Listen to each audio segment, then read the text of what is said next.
এক বছর আগেও কাজিরদেরির এই আউটার স্টেডিয়াম ছিল আবর্জনায় পরিপূর্ণ, ছিল মাদকের আড্ডা, ছিল অসংখ্য অবৈধ স্থাপনা। জেলা প্রশাসকের উদ্যোগে এই আউটার স্টেডিয়াম এখন বদলে গেছে অপরূপ সৌন্দর্যে। এই মাঠ তৈরি হয়ে গেলে এর সুফল পাবে চট্টগ্রামের ক্রীড়াঙ্গন। দেশের ক্রীড়াঙ্গনের অনেক অর্জন সাফল্যের সাক্ষী এই মাঠ। আকরাম, নান্নু থেকে শুরু করে নাফিস, আফতাব, তামিম ইকবালরাও নিয়মিত খেলেছেন এই মাঠে।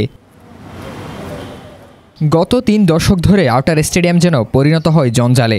কখনো বিজয় মেলা, কখনো অবৈধ গাড়ি পার্কিং, হোটেল রেস্টুরেন্টের নামে জায়গা দখল, রাত হলেই চলত মাদকের আসর। দখলদারদের কালো থাবায় মাঠ থেকে হারিয়ে যায় সবুজ ঘাস, নির্বাসনে যায় খেলাধুলা। তবে জেলা প্রশাসক ও সিজেকেএসের যৌথ উদ্যোগে প্রাণ ফিরে পেয়েছে আউটার স্টেডিয়াম। আবর্জনার স্তূপে এখন দেখা মিলছে সবুজ ঘাস। ১,১০,০০,০০০ টাকা ব্যয়ের এই প্রকল্পের কাজ প্রায় ৭০% শেষের দিকে।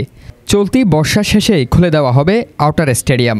এখন ঘাসগুলো সবুজ হচ্ছে, ঘাসগুলো শক্ত হওয়া পর্যন্ত সময় দিতে হবে। তবে আমরা আশা করছি সেপ্টেম্বর বা অক্টোবরের মধ্যে এটাকে খেলাধুলার উপযোগী করে চালু করে দেওয়ার জন্য।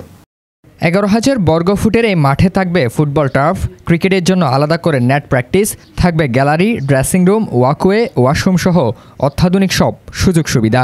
এখানে ওয়াকওয়ে থাকবে যাতে করে দিনের বিভিন্ন সময়ে চট্টগ্রামবাসী এখানে হাঁটতে পারেন এবং প্রচুর গাছ আমরা লাগানোর পরিকল্পনা আছে যাতে গাছের ছায়ায় বসে মানুষ একটু বিশ্রাম নিতে পারেন, খেলাধুলা উপভোগ করতে পারেন।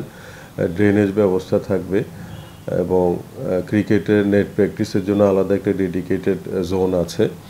দীর্ঘদিন পর এই খেলার মাঠ দখলমুক্ত হওয়ায় খুশি চট্টগ্রামের ক্ষুদে ক্রিকেটাররাও। সঠিক সুযোগ সুবিধা পেলে আন্তর্জাতিক মানের খেলোয়াড় উঠে আসবে বলে প্রত্যাশা তাদের। আউটডোর স্টেডিয়াম হচ্ছে, কিছু একাডেমি এখানে চলে যাবে, এখানে সবাই ভালো করে প্র্যাকটিস করতে পারবে, ওখানেও ভালো করে প্রপারলি প্র্যাকটিস করতে পারবে। আমাদের যে লিগগুলো আছে ওদের জন্য প্লেয়াররা প্রস্তুত রেডি হইতে পারবে। এখানে কৃত্রিম পর্যায়ে ঘাস তোলা হয়েছে, আর এটা যদি একাডেমি পর্যায়ে সবার জন্য মুক্ত করা, এটা আমাদের জন্য সবার জন্য ভালো হবে। রিয়ান মিন কবির, বাংলাধারা, চট্টগ্রাম।